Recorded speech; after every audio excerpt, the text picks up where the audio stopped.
आखिर बीएससी एजी स्टूडेंट्स पढ़ते क्या है? तुम लोग क्या पढ़ते हो भाई? कैसे फसल उगाया जाता है? खेती करना ही तो पढ़ते हो के? या किस आगे चल के क्या किसान बनना है? इसकी कौन पढ़ाई करता है? हाँ, ऐसे कई सारे सवाल आपसे भी पूछे गए होंगे। अगर आप भी बीएससी एग्रीकल्चर पढ़ने की सोच रहे हो तो प्लीज इन सब सवालों से डीमोटिवेट मत होना। इसका अगर आपको जवाब देना है तो कुछ इस तरह से देखिए। तुम क्या जानो बीएससी एजी में क्या पढ़ना पड़ता है? सबसे पहले सिर्फ फसल ही नहीं होता एग्रीकल्चर, ठीक है? एग्रीकल्चर में हम फसलों के अलावा साग सब्जी और जितने भी अपने प्लांटेशन क्रॉप्स हैं, यानी कि जिनको तुम अपने हाथों में लेके बोलते हो ना कितनी महंगी चीजें हैं, काजू पिस्ता बादाम, ये सारे के बारे में पढ़ना पड़ता है। और क्या तुमको पता है कि इनको बिना प्रोसेसिंग के खाया भी नहीं जा सकता?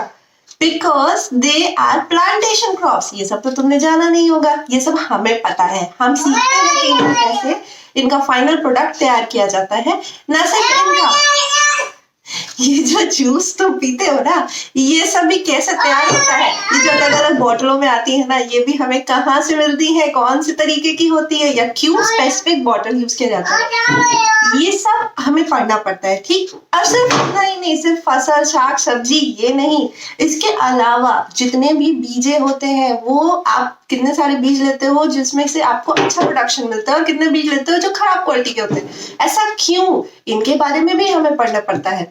इनकी क्वालिटीज कैसी होती है, उनके डिपेंडेंट इनकी जो क्लासिफिकेशन है, सिर्फ वही नहीं, अगर इन्हें हमें किसी रोग से बचाना है तो वो भी हमें पढ़ना पड़ता है, ठीक है? यानी हम इसको एक तरह से देखें साइंटिफिक तरीके से कैसे प्रोड्यूस कर सकते हैं, कैसे ब्रीडिंग कर सकते हैं, ये भी हमें जानना पड़ता है। और वो छोड़ो, अगर कल को किसान की फसल बर्बाद हो गई, चाहे वो किसी बीमारी से हो गई, चाहे वो किसी कीड़े से हो गई, वो भी हमें समझना होता है कि हम उससे कैसे उसको बचा सकते हैं, उसके लिए हम कौन सी चीजों को यूज कर सकते हैं।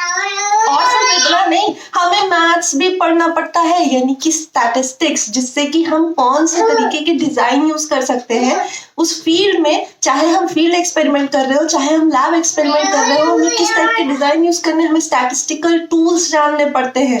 अरे वो छोड़ो, इवन कंप्यूटर भी हमें पढ़ना पड़ता है। और सिर्फ इतना नहीं, हम मार्केट के बारे में जानते हैं, हम डिमांड के बारे में जानते हैं, हम सप्लाई के बारे में जानते हैं, यानी बेसिक्स ऑफ इकोनॉमिक्स भी हमें जाननी होती है। कभी सोचा है, खुद पढ़ा है? और वो छोड़ो, हमें सोशल साइंस भी जानना होता है कि हम अगर कोई टेक्नोलॉजी किसान तक पहुंचाना चाह रहे हैं तो वो टेक्नोलॉजी कौन सी है, कैसे पहुंचा सकते हैं हम किसानों को, कैसे उनको समझा सकते हैं, जो प्रोग्राम सरकारें लॉन्च कर रही है उन्हें हम किसानों तक कैसे पहुंचाए, कैसे अवेयरनेस फैलाए, वो प्रोग्राम्स कौन से हैं, इवन अपना रूरल सोशियोलॉजी की रूरल लेवल पे कैसे काम होता है, ये भी हमें जानना होता है, ठीक है? और तो और इसके नए नए फूड्स को कल्टीवेट करते हैं, क्या बेनिफिट है, ये कार्बोहाइड्रेट प्रोटीन रिच, मतलब हम फूड साइंस भी एक तरह से पढ़ते हैं, उनकी भी ब्रांचेस हमें पढ़ने पड़ते हैं। और तुम बोलते हो कि सिर्फ खेती करना है, एग्रीकल्चर मतलब खेती कर रहे हो, ये भी कोई पढ़ाई है? ये तो जाके किसान से पढ़ लो। अच्छा, अगर इतने सारे सब्जेक्ट की नॉलेज तुम्हें होती ना तो तुम्हारे पास भी आज बीएससी एग्रीकल्चर की डिग्री होती। सो अगली बार अगर कोई पूछे तो अंडर एस्टिमेट नहीं करने का। We are the best and an overall package of all the art science and technology part. अरे ट्रैक्टर हार्वेस्टर भी तो है भाई, इक्विपमेंट्स भी तो पढ़ने हैं। सो इन सब के बाद आपको कभी डिमोटिवेट नहीं होना और इस सवाल से घबराना नहीं है कि तुमने बीएससी एग्रीकल्चर क्यों लिया, क्योंकि भाई मेरा मन था और ये सब्जेक्ट बहुत अच्छा है, ठीक है? इसके आगे जितने भी करियर अपॉर्चुनिटीज है बीएससी एग्रीकल्चर स्टूडेंट्स के लिए, वो भी हम देखेंगे अपने नेक्स्ट वीडियो में। So please like my channel and do not forget to subscribe, ताकि आप इस तरह के अमेजिंग मोटिवेशनल कंटेंट भी टाइम टू टाइम पा सको। Okay, thank you, bye bye.